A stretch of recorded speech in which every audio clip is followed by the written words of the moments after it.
Hey everybody, I am sitting here with one of my greatest mentors, and whether you've known it or not, Jack, you've had a huge influence on me. I've seen you live at workshops, we've had some casual conversations in hallways, but certainly your book has been one of the most profound because I've highlighted it, I've tagged it, I've written notes on top of my notes, and I'm sure you hear that a lot, but I want to dive into some of the foundational premises that you really lay out because it's good for everybody. Sure. And the first one is the 100% rule.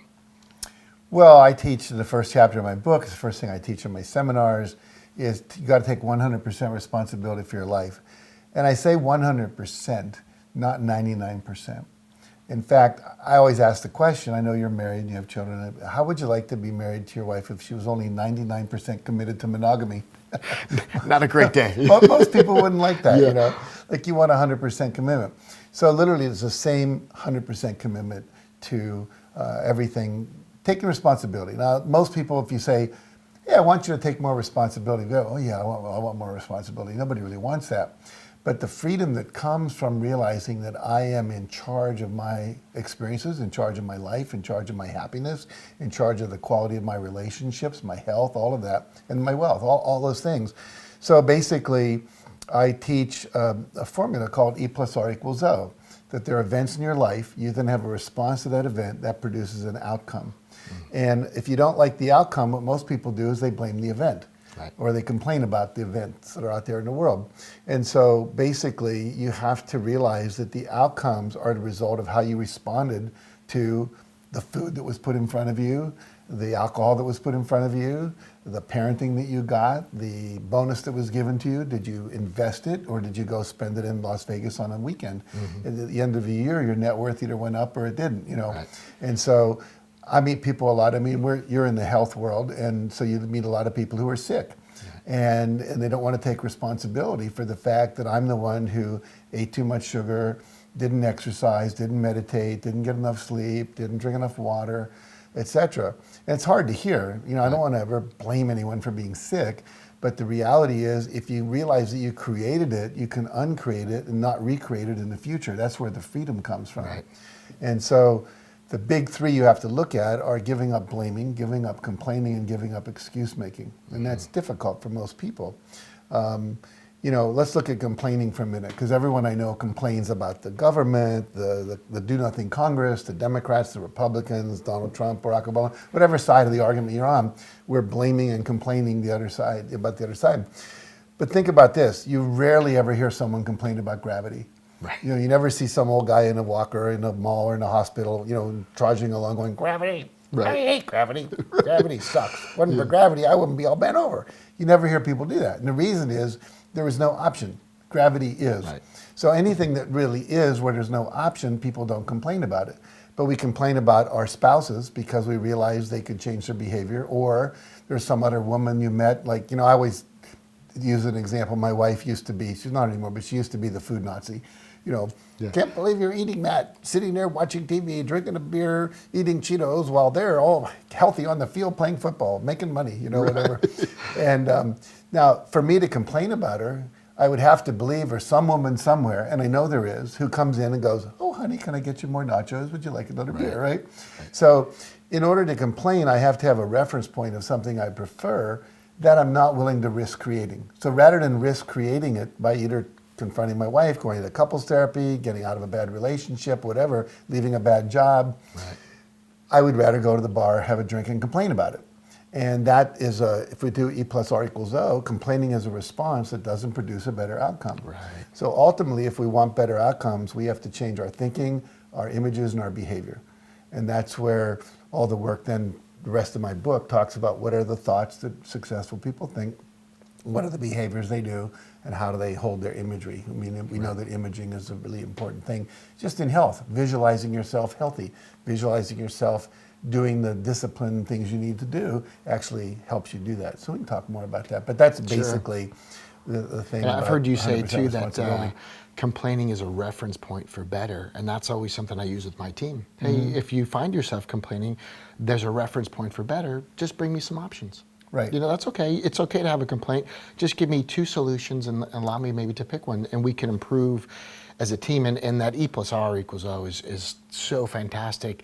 One of the things I've learned as I've gotten older is just put a little space between the E and the R. Right. There's Little a gap pause in in there, right? Just a little reflection between the event and your reaction. As a father of 4, that's been really big there. Just a little pause. Let's think about this for a second, and then I'll choose my reaction instead of just being all emotional. But that equation, I think, is so profound too, that E plus R equals O. You really control the outcome, which ties us back into that 100% rule. And that's the foundation for so many positive changes, positive business ideas, is just understanding, hey, you're still in control. And really choosing a better path, it is just a decision. Well, I make a distinction between reaction and response. I think reaction's unconscious. Okay. You throw me the ball and I just put my hand up. That's a kind of an unconscious response. And most of our reactions are like that. We're not thinking. We see a dog and we got bit by a dog when we were a kid and we freak out, or our wife says something, it triggers some memory we have, and then we just react unconsciously. Where, from my point of view, a response is more conscious, where I think, as you said, take a moment to be mindful.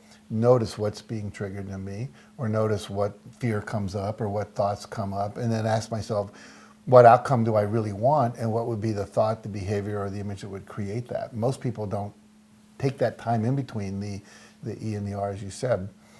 So I think it's important. We're 5 minutes in and I could pack my bags. But here's the key thing. If you get this, you've got everything. It's E plus R equals O. It stands for event plus response equals outcome. And basically, when we're complaining about outcomes. I don't have the money I want. I have pain in my body. I'm overweight. My daughter's not speaking to me.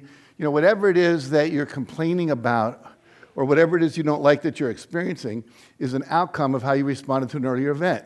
Someone gives you a $2,000 bonus. You go to Vegas, you spend it. Next year, you've not increased your net worth.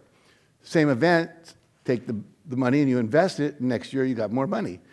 Same thing is true with someone puts a chocolate cake in front of you. If you eat it, you're going to put on more calories. If you don't eat it, you're not. So the reality is, if you don't like the outcomes, unfortunately, what most people in our culture do is they don't change the response, which is what you need to do. They blame the event. So think of this as a mathematical formula.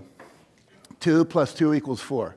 If you're happy with 4, keep doing what you're doing. Don't change a thing. If the society all of a sudden has a recession and you have fewer clients coming to you, 1 plus 2 equals 3, and you like 4, you're going to have to do 3 as the response to the 1 in order to get 4. And if you want to double your income, you're going to have to do something radically different. What I promise people is if you do what I teach you and apply it 100%, you can double your income, double your time off, have more fun, have more balance between life at work and life at home. And by the way, there's really 3 balances. There's work, there's home, and there's self. And a lot of people are so committed at home, they're not taking self-time. And so, you're doing the honey-do list, or you're taking care of the children. And so you really need to have time for you to meditate, to tinker around with the car, whatever it be that is meditative for you. So it's very critical that you take that time. But the point being that we have to shift our behavior in order to get a new outcome. That make sense? Okay. Let's start real quickly with why most people don't do it. I'm sure most of you have seen this, but let's just do it so everyone's on board. Everyone fold your hands like this. Notice which thumb's on top. How many have your right thumb on top? Show of hands. Keep your hands up. These are the better thinkers in the room. Look around. How many have your left thumb on top? Wow, more. These are the sexy people. Check it out. Okay? There's research on this. Now, did anyone have neither thumb on top? One person back there? These people think they're sexy even when they're not. That's the research on that, right? No, I made all that up. That's not true. But here's what I want you to do. Fold your hands again. Same thumbs on top, correct? That's called a habit. Now, what I want you to do is unfold your fingers and move all the fingers up a notch so the other thumb's on top. Don't just move the thumb, but move all the fingers so the other thumb's on top. How does that feel? Awkward, weird, strange, yucky, wrong? What does your body want to do? Wants to go back. So let it go back. And right in that little experiment is why most people lead mediocre lives. Because they would rather be comfortable then change. And all change, I don't care what it is, everything you change, your diet, your habits, your behavior, how you talk to people, things you do in your office, are all going to feel awkward and strange at first. And the tendency of the human body is to want to go back to what it normally would consider equilibrium. And so you have to be willing to hang out, and you've heard this a million times, in your comfort, outside your comfort zone. And you don't want to go so far out that you freeze up. You're asking your clients to do things outside of their comfort zone, to come in, to spend money they weren't planning to spend, to stretch, to do exercises, to change their diet, whatever it might be. And so it's critical that we be willing to be a little uncomfortable. I was down in Ecuador in the rainforest a couple years ago with a group called the Pachamama Alliance. And one of the things you do there is you go and you live with the Achuar in the rainforest. I mean, literally, it's a bus ride, little 2-engine airplane, land on this little wooden field that they have to make every year because everything rots down there. And then you take a canoe trip down the river for about an hour and a half, and you were really in the bush, as if you were in Australia, you would say. And we ate what they ate, which included grubs and all kinds of stuff. We also ingested something called ayahuasca, which is I don't know what you'd call it. It's an hallucinatory plant medicine. It was very powerful. But one of the things that the shaman said to all of us, about 25 of us, said, the people of the North, meaning us, he said, you're all addicted to comfort. He said, that's why you're in trouble. People don't want to be too hot, too cold. We got the air conditioning system. We don't want to stand up and give a speech if we're uncomfortable doing that. And so we have to be willing to be uncomfortable in order to grow. So awareness plus risk-taking, awareness plus being a little uncomfortable, doing something new, that's how we get to where we want to go. So your power is in your response, and the word responsibility means the ability to change your response, responsibility. So we want to use that today.